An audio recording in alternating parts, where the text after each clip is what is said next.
மார்க்கத்துல கூடாது என்பதை அல்லாஹ் தஆலா சொல்றான். பல பேர் நினைக்கிறாங்க ஜக்காத் கேட்க போனா ஏன் செல்வம்னு. ஆனா அல்லாஹ் சொல்றான், அல் மாலு மாலுல்லா, செல்வம் என்பது அல்லாஹ்வுடைய செல்வம், அல்லாஹ் கொடுத்த செல்வம். இந்த ஆற்றல் அல்லாஹ் கொடுத்ததின் காரணமாக நமக்கு அந்த செல்வம் வந்ததே தவிர, அந்த ஆற்றல் கொடுத்தவன் ரப்பு, அது எடுத்துட்டா செல்வம் வராது என்பதை நாம் விளங்கிக் கொள்ள வேண்டும். இந்த மீது ஈமான் இருக்கிறது நமக்கு.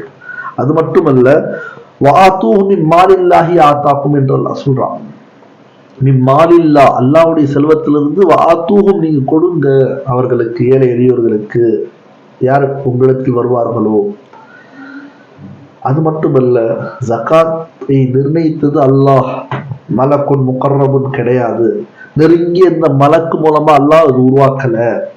அவ் நபியுன் முர்சலுன், அனுப்பப்பட்ட நபிமார்கள் இதை உருவாக்கவில்லை. அப்போ நேரடியாக அல்லாஹ் உருவாக்கியிருக்கான். ஏன்னா அவன் தெரியும் சிஸ்டம் என்னன்னு. இந்த சிஸ்டம் அல்லாஹ் ஏற்படுத்திய சிஸ்டம் தான் நிலைக்கும், நீடித்திருக்கும், நிரந்தரமாக இருக்கும். அதுதான் சொர்க்கத்திற்குரிய விஷயமாக இருக்கும் என்பதை நாம் விளங்கிக் கொள்ள வேண்டும்.